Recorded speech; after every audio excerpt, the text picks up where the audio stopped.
congrégation dans laquelle que vous appartenez. Le sujet n'est autre que l'hypocrisie de l'Église ou des dirigeants de l'Église face au sujet des relations sexuelles, mais fort souvent en mariage. Très souvent, lorsqu'on va parler de ce sujet-là, on va dire tout simplement qu'il ne faut pas le faire avant le mariage ou qu'il faut garder l'abstinence. Ou lorsqu'on va aborder ce thème, on va principalement le parler pour les personnes qui sont mariées ou qui sont dans le processus ben, en fait, de faire leur mariage, donc très prochainement. Mais pourquoi est-ce qu'on n'aborde pas le sujet par rapport aux personnes qui sont dans l'Église, que ce soit des jeunes ou même des adultes? Vous serez surpris, euh, qui pratiquent en fait le sexe, mais qui ne sont pas mariés. Et je trouve que c'est.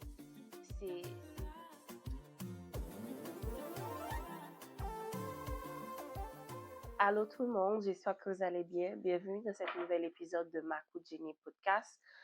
Ensemble, nous allons parler d'un sujet qui touche principalement des jeunes, mais aussi des personnes qui se trouvent à l'intérieur de l'Église, quelle que soit la congrégation dans laquelle que vous appartenez.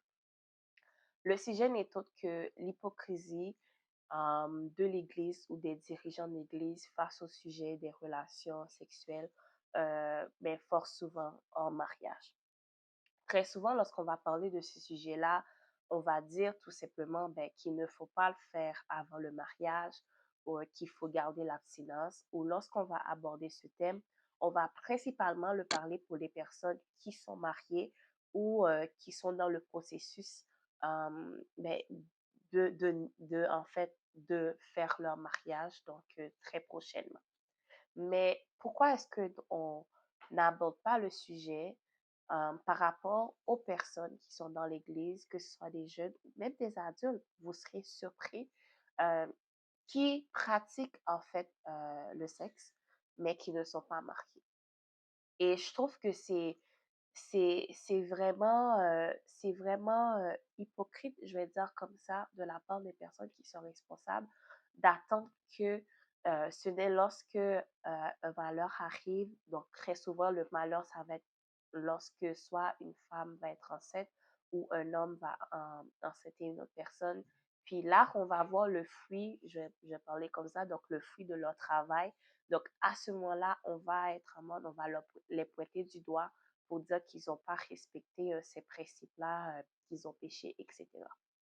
Mais pourquoi est-ce qu'il n'y a pas euh, de consultation avant? Parce que c'est sûr qu'il y a beaucoup de personnes au sein de l'Église qui sont en train de jongler avec cette situation-là, qui est un péché avec lequel ils luttent constamment au jour le jour. Ils font semblant que ça va, mais tout au fond, ils sont conscients en fait qu'il y a quelque chose qui ne va pas bien.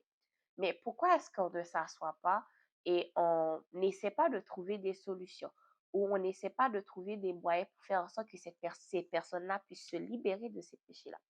Oui, je sais, vous allez me dire que pour se libérer de péché, ça doit venir de Dieu, etc.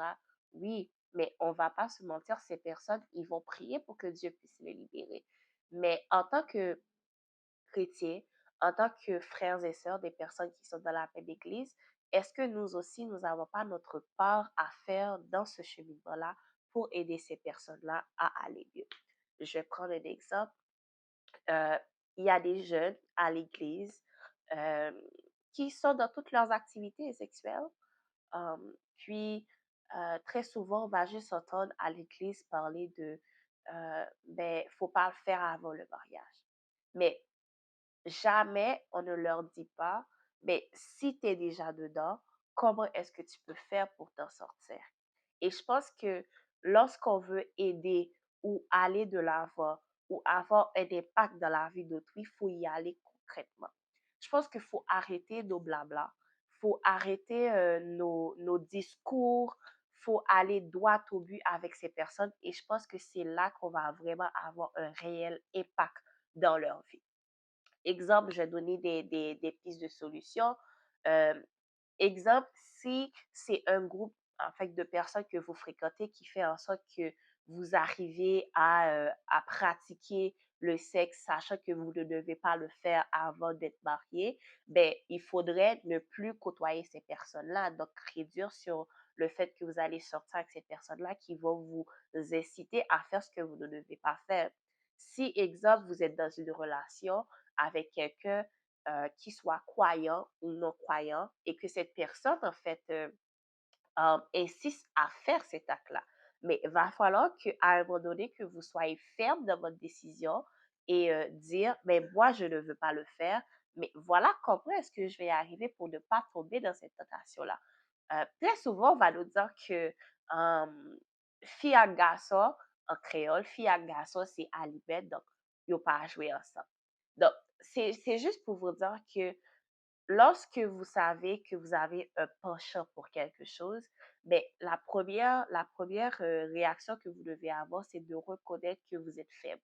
Reconnaître que vous n'avez pas cette capacité-là de résister. Une fois que vous êtes au courant ou que vous admettez que vous ne pouvez pas résister de par vous-même, mais allez chercher de l'aide. Et c'est là que viennent les personnes qui sont dans notre entourage ou tout simplement les dirigeants d'église ou les personnes que nous allons côtoyer à l'église.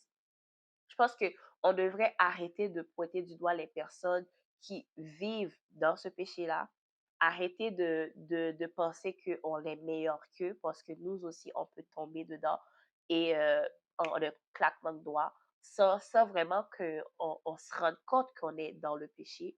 Et je pense que la même façon qu'on est ouvert pour parler